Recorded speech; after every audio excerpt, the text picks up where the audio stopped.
So I was recently asked what are some of the most difficult obstacles that I help small businesses overcome when it comes to their medical coverage for their business. Uh, First and foremost, it's going to be cost. You got a small business, you got yourself, to a point to where you're profitable enough to offer benefits to your employees. And that's a big deal to people. People take pride in that. I totally get that. And that's what makes me so honored to be a part of that venture when someone utilizes me to help their small business. But honestly, I get a lot of folks, they start going online and looking at options and get totally deflated and discouraged because what they're seeing is just not obtainable to what they can do. It just doesn't make sense on what they contribute and make sense for their employees. So very, very discouraging.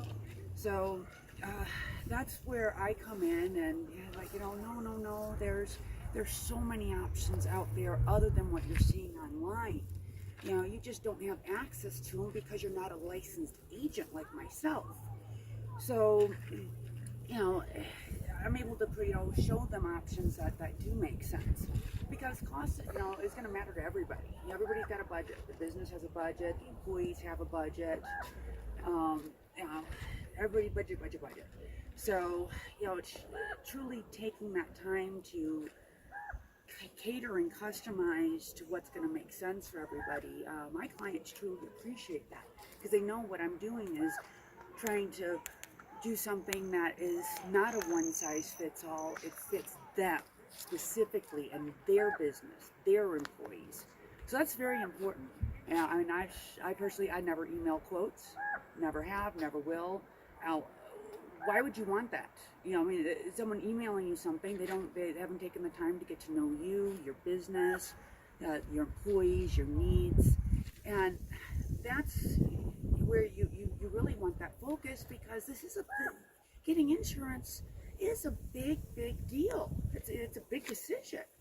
Now, some of the other obstacles I help clients overcome are some of those strict requirements that you'll see on a lot of group policies out there, where you have to have a minimum of 2 policies.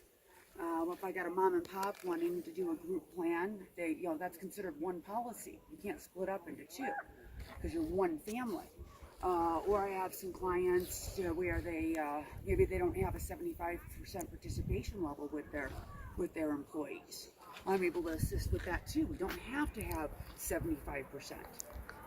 We can customize it.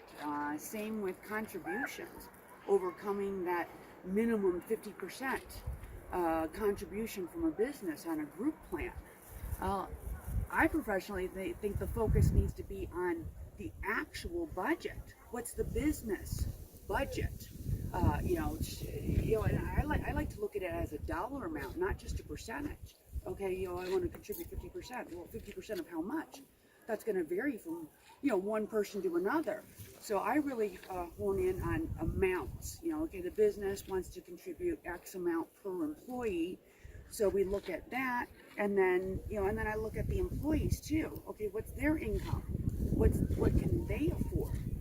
Someone making less than $40,000 a year is, going to be a lot more limited than someone making, let's say, over $75,000 a year.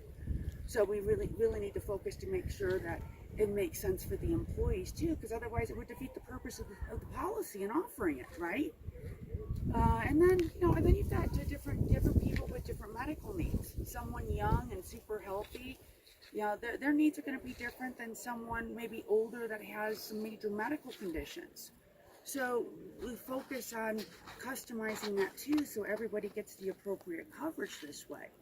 And these are ways where I'm able to provide a service to my small businesses and getting them the best possible coverage at a price that is manageable for everybody. So I hope that helps, and please feel free to reach out to me, wendydemko.com, like my page, comment, and again, I'm always happy to help. To me, it's an honor to serve and help any of my small businesses out there. Thank you.